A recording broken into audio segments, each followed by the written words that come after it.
Bonjour tout le monde. Aujourd'hui, on s'attaque à un véritable poids lourd de l'orchestration, Kubernetes. L'objectif de ce décryptage, décortiquer la mécanique interne pour pouvoir aborder la certification CK, la fameuse Certified Kubernetes Administrator, en toute sérénité. On va s'appuyer sur une synthèse bien pointue des meilleurs supports de préparation. Alors, pas de temps à perdre, plongeons direct dans le vif du sujet. Alors la grande question, comment maîtriser réellement ces fondations techniques? Spoiler, la théorie, ça ne suffit pas. La vraie clé, c'est de mettre les mains dans le cambouis. Kubernetes, ça ne s'apprend pas juste en lisant de la doc. Ça s'apprivoise en pratiquant, en configurant, en cassant et en réparant. Et c'est exactement cette approche ultra pragmatique qu'on va suivre ici. Au programme de notre session, on prépare l'environnement, on installe le cluster, on déploie une petite application Nginx, on gère l'accès externe avec ngrok et enfin, on sécurise le tout avec la sauvegarde de la base etcd. Allez, c'est parti. Première étape cruciale, la préparation et les ressources. Parce qu'une infrastructure solide, ça demande des fondations absolument impeccables dès la première seconde. Et là, attention, il y a 2 règles d'or avant même de taper la moindre ligne de code.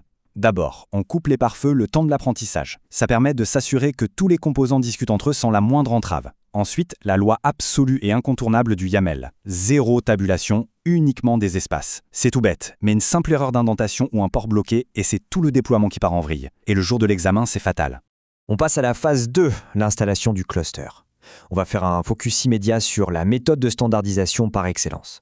L'outil incontesté pour ça, c'est Kubadem. C'est un outil indépendant, massivement soutenu par la communauté et c'est devenu le standard absolu aujourd'hui pour monter un cluster Kubernetes de A à Z. C'est propre, c'est reproductible et surtout, c'est totalement fiable. Regardant cette configuration d'initialisation YAML de plus près, on se rend compte que le diable se cache vraiment dans les détails. Pour l'assertif, les éléments à surveiller comme le lait sur le feu, ce sont l'adresse de l'API locale avec Local API Endpoint, les configurations du réseau des pods et surtout les fameux Bootstrap Tokens. Ces jetons, c'est un peu le pass VIP indispensable pour que les nœuds s'authentifient de manière ultra sécurisée quand ils rejoignent le cluster. Bon, pour s'entraîner sans galérer avec les limitations matérielles d'un PC local, la solution magique, c'est KillerCoda. En gros, c'est un vrai laboratoire en ligne qui fournit instantanément un environnement Kubernetes prêt à l'emploi, directement en version 1.29. C'est parfait pour garantir qu'on a tous accès aux mêmes commandes sans se lancer dans une installation hyper complexe à la maison. Et voilà à quoi ça ressemble. Le fameux plan de contrôle est accessible directement depuis le navigateur web, le cluster est déjà initialisé, le terminal est grand ouvert, et il n'y a plus qu'à taper les toutes premières commandes d'administration.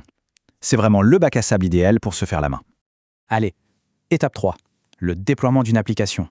Il est grand temps de réveiller ce cluster en y injectant un serveur Nginx. La manœuvre se déroule en 3 temps bien distincts. On crée le déploiement, on gère l'élasticité en ajustant dynamiquement le nombre de réplicas, et enfin, on expose le service. C'est littéralement le pain quotidien de tout administrateur Kubernetes qui se respecte. Et pour rédiger ce fameux YAML de déploiement, il faut vraiment connaître son anatomie par cœur. API version, kind, metadata, sans oublier les réplicas et le sélecteur qu'on intègre dans les specs. Maîtriser cette structure de base sur le bout des doigts, ça fait gagner un temps précieux lors de l'examen pratique. C'est toujours mieux que de chercher frénétiquement dans la doc pendant que le chrono tourne, pas vrai? Une fois que c'est déployé, on vérifie toujours que l'état qu'on a demandé correspond bien à la réalité du cluster. Un réplica demandé, indisponible, tout est au vert. Le détail tactique ultra important ici, c'est le Strategy Type configuré en Rolling Update. Ça veut dire que lors des futures mises à jour, les pods seront remplacés les uns après les autres. Résultat, une transition super fluide avec 0 temps d'arrêt pour l'application. On attaque la 4e phase, l'accès externe. Parce que bon, c'est bien beau d'avoir une appli, mais comment on l'expose au reste du monde? Eh bien, par défaut, Kubernetes utilise le type Cluster IP. Ça confine le trafic en toute sécurité à l'intérieur du cluster. Mais pour percer cette bulle et rendre Nginx accessible de l'extérieur, il faut impérativement basculer ce service sur une configuration de type Load Balancer. Mais attention, il y a un piège classique dans les environnements de test. Si on n'est pas sur l'infrastructure d'un grand fournisseur cloud, l'adresse IP externe va rester désespérément bloquée sur l'état pending, en attente. C'est le genre de petite frustration technique qu'on rencontre tous en laboratoire de test. La parade pour contourner ça, c'est ngrok. C'est un outil génial qui va créer un tunnel sécurisé et qui perce littéralement les murs de notre environnement restreint. Ça fournit une URL publique instantanée, totalement fonctionnelle.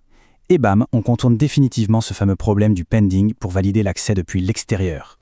On arrive à la toute dernière étape et c'est loin d'être la moindre, la sauvegarde de la base etcd. En gros, le cerveau absolu du cluster. L'enjeu ici est tout simplement colossal. La base etcd, c'est ce qui stocke l'état absolu du cluster. L'intégralité des configurations, des déploiements et même des secrets s'y trouvent. Perdre etcd, c'est littéralement provoquer l'amnésie totale de tout le système. Une sauvegarde hyper rigoureuse est donc obligatoire et non négociable avant de se lancer dans la moindre mise à niveau majeure. Alors, pour interagir avec etcd, ça demande une sécurité blindée en utilisant la commande ecdctl. Et pour ça, il faut configurer 3 variables d'environnement cruciales pour s'authentifier: le certificat de l'autorité, le certificat du serveur et la clé du serveur. Tout ce beau monde est minutieusement logé dans le répertoire bien sécurisé piqué etcd de notre environnement Kubernetes. Pour exécuter cette sauvegarde, on suit une logique implacable. D'abord, on identifie le pod etcd en cours d'exécution. Ensuite, on passe les 3 variables d'authentification dont on vient de parler. Et surtout, on valide la santé de la base avec la commande endpoint health. C'est le feu vert indispensable avant de lancer la moindre extraction de données. De l'initialisation avec KubeDM jusqu'à la sauvegarde critique d'Etsy, ces fondamentaux forment vraiment le socle de la certification CK. L'architecture est en place, les portes réseau sont bien ouvertes et le cerveau du cluster est totalement sécurisé. Maintenant qu'on a les clés de l'infrastructure en main, quelle sera la prochaine architecture à prendre vie dans ces labos virtuels? L'exploration ne fait que commencer. À très vite pour de nouvelles analyses passionnantes.